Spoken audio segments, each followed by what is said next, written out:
Hello everyone. स्वागत है आप सभी का हमारी साइंस क्लासेस में। जैसा कि हमने शुरुआत की थी विज्ञान के साथ यानी कि साइंस के साथ, फिजिक्स के कुछ टॉपिक हमने कवर किए थे बोर्ड से रिलेटेड। उसके बाद हम लोग केमिस्ट्री के जो ऑर्गेनिक केमिस्ट्री है उसके बारे में पढ़ रहे हैं।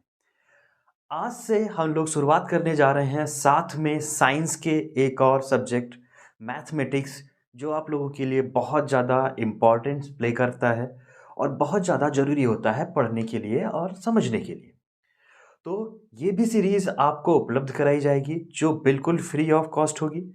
आप देखिए, समझिए, पसंद आता है और लगता है कि इसको आप अपने दोस्तों के साथ शेयर कर सकते हैं तो अपने दोस्तों के साथ शेयर कीजिए, अपने रिश्तेदारों के साथ शेयर कीजिए, ज़्यादा से ज़्यादा लोगों को दिखाइए ताकि ज़्यादा से ज़्यादा लोग नॉलेज गेन कर सकें और इसका फ़ायदा ले सकें। गणित यानी कि मैथमेटिक्स, मैथमेटिक्स से हम लोग शुरुआत करने जा रहे हैं। सबसे पहला टॉपिक जिसका नाम है ज्योमेट्री। ज्योमेट्री आपको आरपी सर के माध्यम से पढ़ाया जाएगा, ठीक है? तो देखिए आप लोग और एंजॉय कीजिए ज्योमेट्री के साथ। आरपी सर आपके साथ। जय हिंद प्यारे बच्चों, स्वागत है आपका हमारी साइंस क्लासेस में।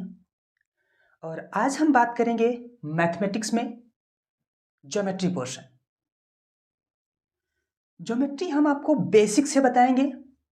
इसके बाद चैप्टर वाइज आगे और भी वीडियोस आते रहेंगे जिसमें हम जितनी भी मैथमेटिक्स के जितने चैप्टर्स हैं उन पर हम डिस्कस करते रहेंगे। तो आज हम सबसे पहले जब ज्योमेट्री पोर्शन उठाते हैं तो ज्योमेट्री में सबसे छोटी बात जो होती है वो होती है बिंदु।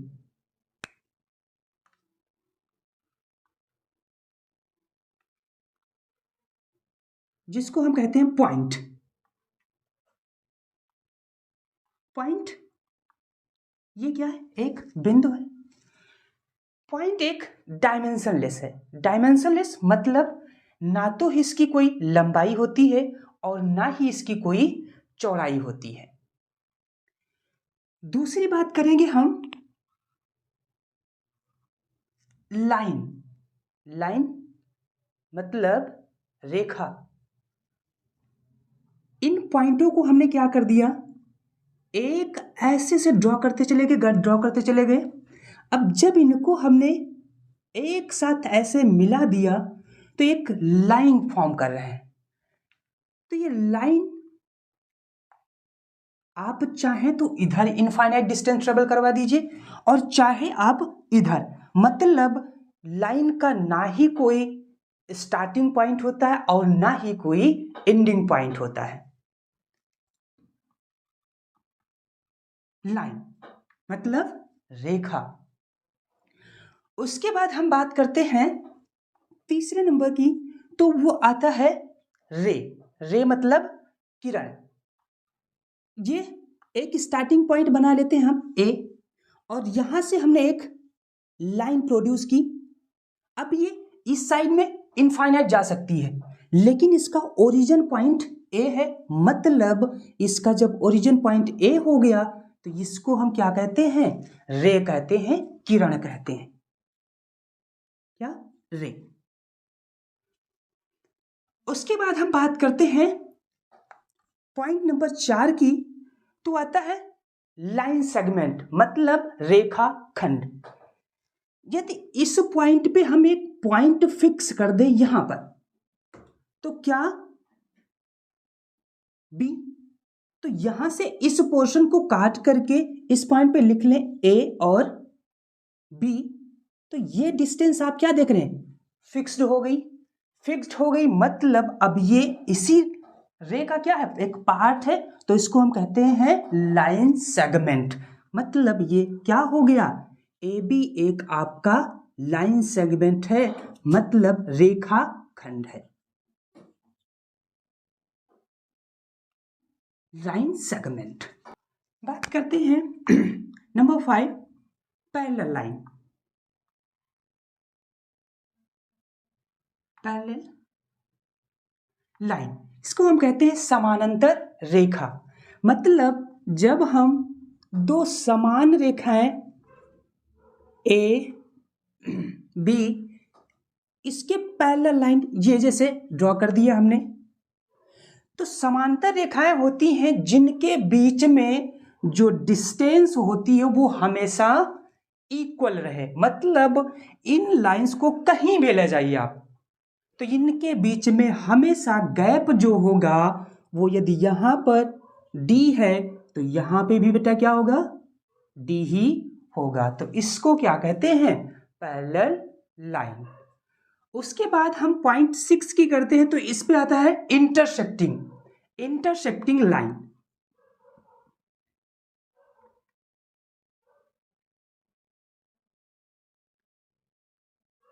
इंटरसेक्टिंग लाइन मतलब प्रतिच्छेदित रेखा। ये आपके पास एक लाइन सेगमेंट ए बी, और इस पे हमने एक लाइन और ड्रॉ कर दी, सेगमेंट सी और डी। तो ये ए बी एक लाइन सेगमेंट और सी डी एक लाइन सेगमेंट, ये पॉइंट ई पर क्या कर रहा है, इंटरसेक्ट कर रहा है। तो ये दोनों लाइन सेगमेंट क्या हुए, इंटरसेक्टिंग लाइन। अगला बात करते हैं ट्रांसवर्सल लाइन।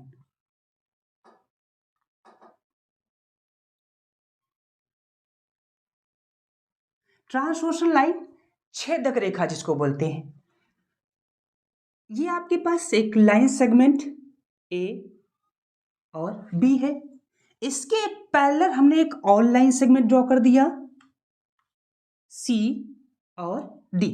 अब इस पे हमने एक एल लाइन जो है ड्रॉ कर दी।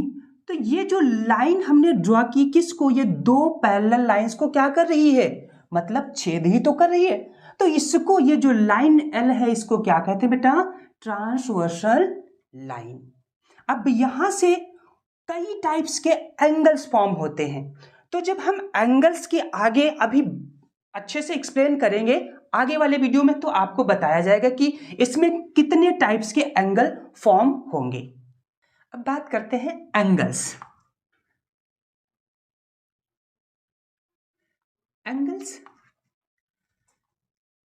हमने एक लाइन सेगमेंट ए और बी से एक line segment B C draw कर दिया। अब यहां से आप ए बी और बी सी दोनों लाइन सेगमेंट के बीच में कुछ गैप देख रहे हैं, मतलब झुकाव देख रहे हैं। तो इस झुकाव को हम क्या कहते हैं, एंगल्स कहते हैं। क्या, एंगल्स।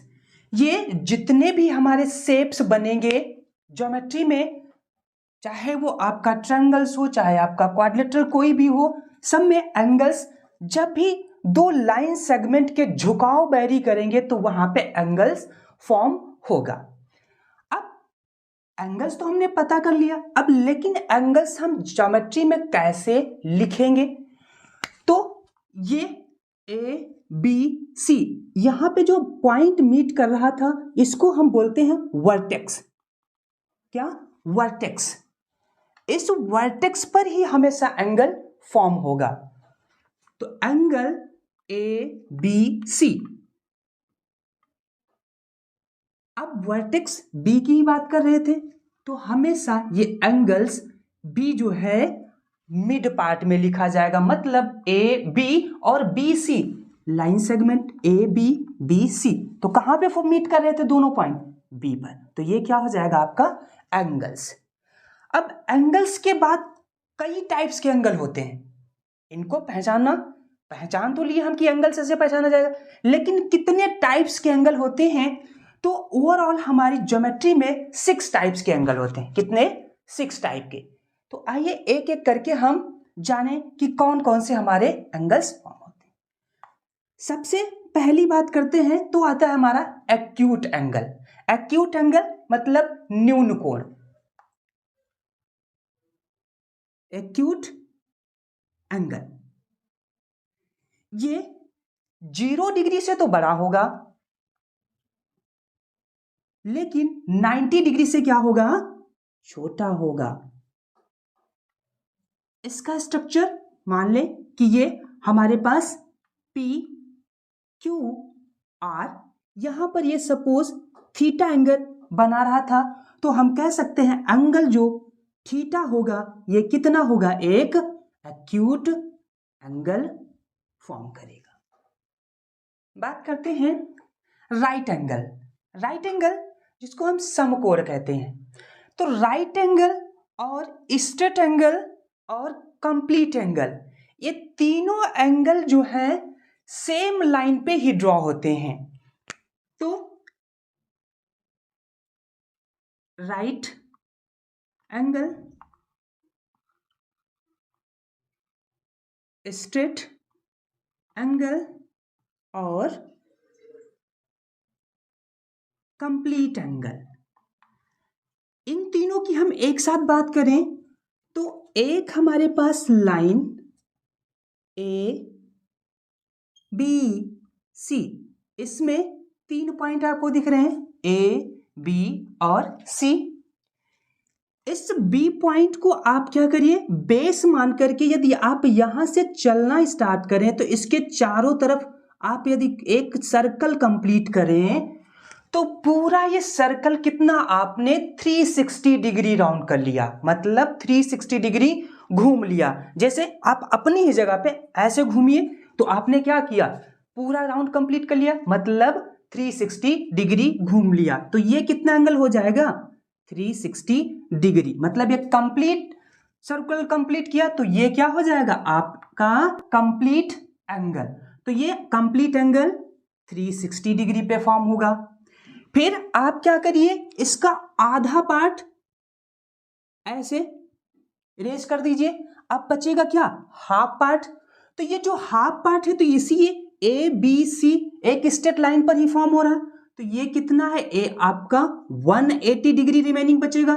तो इसको हम क्या कहते हैं, स्ट्रेट एंगल। तो हमारा स्ट्रेट एंगल कितना 180 डिग्री पर फॉर्म होगा। इसके बाद इस पॉइंट बी को हम बेस मान करके क्या करें, यहां से एक परपेंडिकुलर ड्रॉ कर दें बी और डी। अब ये जो परपेंडिकुलर है ये क्या करता है, ये जो एंगल आपका स्ट्रेट था इसको डिवाइड कर देता है दो इक्वल पार्ट्स में।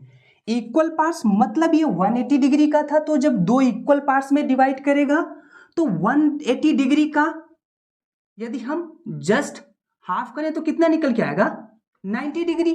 तो ये कितना हो जाएगा आपका एंगल 90 डिग्री। तो एंगल डी बी सी और एंगल अगेन डी बी ए, ये दोनों राइट एंगल फॉर्म होंगे कि नहीं फॉर्म होंगे। तो एंगल बी ए क्या हो जाएगा, राइट एंगल हो जाएगा। तो राइट एंगल एग्जैक्टली 90 डिग्री पे फॉर्म होता है। तो आपने क्या देखा, right angle 90 degree, straight angle 180 degree और कंप्लीट एंगल 360 डिग्री पे फॉर्म होता है। अब बात करते हैं ऑब्ट्यूस एंगल। ऑब्ट्यूस एंगल और एक और रिमेनिंग बचा हमारा रिफ्लेक्स एंगल। रिफ्लेक्स एंगल, ये दोनों एंगल कुछ मिलते ही जुलते आपको शेप में दिखेंगे, बस जो ऑब्ट्यूस एंगल होता है वो क्या होता है 90 डिग्री से तो बड़ा होगा लेकिन 180 डिग्री से क्या होगा, छोटा होगा। मतलब ये 90 डिग्री से तो बड़ा होगा लेकिन 180 डिग्री से क्या होगा, छोटा होगा। ए बी और एक लाइन हमने ड्रॉ कर दी सी।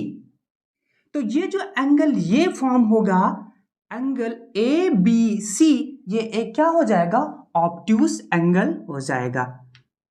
एंगल ए बी सी ये एक ऑब्ट्यूस एंगल होगा। अब सिमिलरली यदि हम इसके बाहर की बात करें, ये जो रिमेनिंग पार्ट बचेगा आपका यहां पर, ये क्या होता है आपका रिफ्लेक्स एंगल होता है। रिफ्लेक्स एंगल मतलब ऐसा एंगल जो 180 डिग्री से तो बड़ा हो लेकिन 360 डिग्री से छोटा हो। मतलब 180 डिग्री से तो बड़ा हो लेकिन 360 डिग्री से छोटा हो, वो रिफ्लेक्स एंगल फॉर्म करेगा। जैसे ये हमारे पास ए और बी, अब इसको लाइन को हमने इस साइड में ड्रॉ कर दिया सी, तो ये जो एंगल फॉर्म होगा मतलब ये, तो ये क्या हो जाएगा, एक आपका रिफ्लेक्स एंगल होगा। तो आप देखिए इसके जो बाहर हमने लाइन ड्रॉ की थी तो ये क्या एक आर्क बना रहा था, वैसे ही ये आर्क क्या बन रही, तो ये भी आपका क्या हो जाएगा, एक रिफ्लेक्स एंगल फॉर्म होगा। ये रही आपकी एंगल्स और लाइन से संबंधित पूरी जानकारी। आशा करते हैं आपको लाइंस और एंगल्स अच्छे से समझ में आया होगा।